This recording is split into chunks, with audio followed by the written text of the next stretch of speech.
మాజీ ఎంపీ బాల్క సుమన్ వ్యాఖ్యలపై మంత్రి పొన్నం ప్రభాకర్ తీవ్ర ఆగ్రహం వ్యక్తం చేశారు. ప్రజాస్వామ్యంలో ప్రభుత్వ నిర్ణయాలపై పోరాటం చేసే హక్కు అందరికీ ఉన్నప్పటికీ రైలు పట్టాలు కోయాలని, సింగరేణి భవనాలు కూల్చేయాలని పిలుపునివ్వడం బాధ్యతారాహిత్యమన్నారు.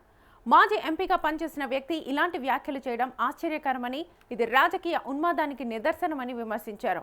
బాల్క సుమన్పై వెంటనే రైల్వే పోలీసులు కేసులు నమోదు చేయాలని, చెన్నూరు నాయకులు వీడియో ఆధారాలతో ఫిర్యాదు చేయాలని కోరారు. రైతుల ధర్నాకు ప్రజలు రాకపోవడంతో పార్టీ నేతలతోనే ధర్నా చేసినట్లుగా ఆయన ఒప్పుకున్నారని ఎద్దేవా చేశారు.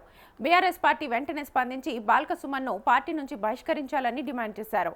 శాంతి భద్రతలకు విఘాతం కలిగించే విధ్వంసకర వ్యాఖ్యలను సహించబోమని మంత్రి స్పష్టం చేశారు.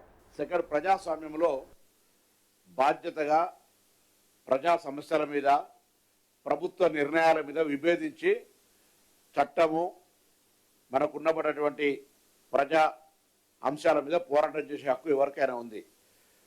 అందులో గౌరవంగా ఒక పార్లమెంట్ సభ్యుడిగా చేసిన వ్యక్తి, పార్లమెంట్ మెంబర్ అంటే హైయెస్ట్ పీపుల్స్ హౌస్ ఎన్నికైన, నేను కూడా ఎంపీగా గెలిచిన కాబట్టి ఆ రోజు ఎన్నికల అధికారి పార్లమెంట్ మెంబర్ అని చేయడు, పీపుల్స్ హౌస్ రిప్రజెంటేటివ్ అని ఇస్తాడు.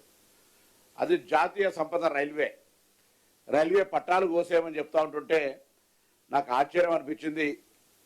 అతను రాజకీయ ఉన్మాదిగా మారిండా, ఎటువంటి ఆలోచనతోటి మాట్లాడిన అనేటువంటి మాట నన్ను చాలా ఆశ్చర్యం చేయలేదు. ఎందుకంటే రైలు పట్టాలు కోస్తే ఆ రైలు మీద మనందరం కూడా ప్రయాణం చేయొచ్చు, ఎవరైనా ఉండొచ్చు. నేనేం రాజకీయంగా వ్యక్తి టార్గెట్ ఓరియంటేషన్లో మాట్లాడుతలేను. ఆయన మాట్లాడిన మాటలకు మాత్రమే reaction. I'm not any personal issue. ఒక ప్రతిపక్ష పార్టీకి సంబంధించిన పార్లమెంటు సభ్యుడిగా చేసిన వ్యక్తి, శాసనసభ్యుడిగా చేసిన వ్యక్తి, గవర్నమెంట్ విప్పుగా ఉన్న వ్యక్తి రైలు పట్టాలు కోసేయండి అని వాయిస్ విన్న తర్వాత నేను చెప్తాను, ఇది దుర్మార్గమైనటువంటి అంశం. కేంద్ర పోలీసులు కూడా రైల్వే శాఖ తరఫున రైలు పట్టాలు కోసేయమని చెప్పిండు కాబట్టి రైల్వే పరంగా కేసు రిజిస్టర్ చేయాల్సిందే. చెన్నూరు నాయకులను కోరుతా ఉన్నా, ఆ వీడియోతో సహా పోలీస్ స్టేషన్ రైల్వే పోలీసులో కంప్లీట్ చేయాలి. 2, సింగరేణి కార్మికులందరినీ తల్లి లాంటి సింగరేణి కార్యాలయాన్ని కాల్చేయమంటా ఉన్నాడు.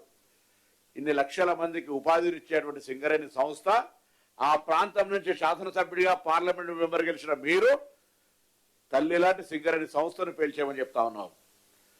ఆయనే చెప్తా ఉన్నాడు, నేను బాధ్యతగా ప్రతిపక్ష పార్టీ నిరసనలు చెప్పొద్దు అనేంత అవివేకిని కాము.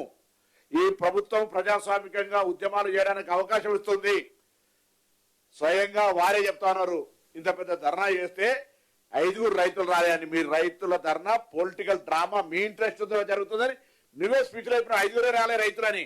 నేను అంటలే, 5 రైతులు రాని ధర్నా పార్టీ 70 మందితో కలిపి ధర్నా చేసి నెల రోజులు జైలు పోతే పర్వాలేదు, నువ్వు రైలు పట్టాలు కాల్చేయి, నువ్వు సింగరేణి భవనాన్ని వేల్చేయి, ఆ భవనాన్ని వేల్చేయమని చెప్తున్నావంటే ఇది వ్యక్తిగతం అని అనుకుంటలేను. టీఆర్ఎస్ పార్టీ వెంటనే అతన్ని బహిష్కరించాలి. మొన్న ఎన్నికలు మున్సిపాలిటీ వస్తే ఏదో అన్యాయం జరిగిందని ఆయననే దాడి చేశాడు.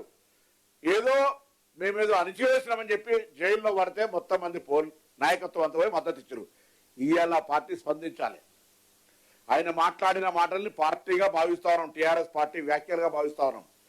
టీఆర్ఎస్ పార్టీ దాన్ని సరే బీఆర్ఎస్ ఓకే, మేము టీఆర్ఎస్ ఎలియాస్ బీఆర్ఎస్ చంద్రశేఖరరావు గారి నాయకత్వంలో ఉన్న పార్టీ సభ్యుడుగా ఆయనే ఇటువంటి విపరీత వ్యాఖ్యలు, అంటే ఫ్రస్ట్రేషన్ ఉండొచ్చు. యువకుడిగా యూనివర్సిటీ నుంచి నీకు భగవంతుడు ఇచ్చిన అవకాశం, పార్లమెంట్ మెంబర్ అయి ఎమ్మెల్యే అయి ఇంత పెద్ద హోదాలో పోయిన తర్వాత ఒక 5 ఏళ్ళు 2.5 ఏళ్ళు అధికారం లేకపోతే ఇంత అసహనం గురైతే ఫస్ట్ జనరేషన్ వ్యక్తివి ఎందుకు తొందరపడుతున్నారు? ఇటువంటి మాటలు రైల్వే పట్టాలను కోసేయమంటే ఏం జరుగుతుంది, సింగరేణి కార్యాలయాన్ని కాల్చేయమంటే ఏం జరుగుతుందో ఆ పార్టీ స్పందించాలని డిమాండ్ చేస్తా ఉన్నా.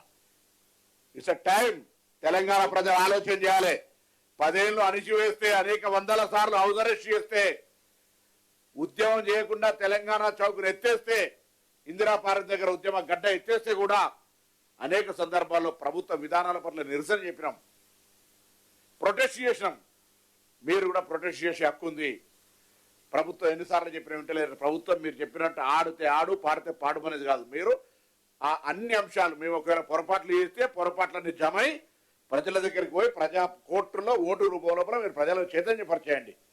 కానీ రైలు పట్టాలు వేల్చేయమని చెప్పో మేమన్నా అటువంటి మాట్లాడే పరిస్థితి. 2 ఏళ్ళ అధికారంలో ఉన్న మా పార్టీ చాలా రాష్ట్రాల అధికారంలో ఉన్నాం, ప్రతిపక్షంలో ఉన్నాం, ఇలా దేశంలో కూడా ప్రతిపక్షంలో ఉన్నాం.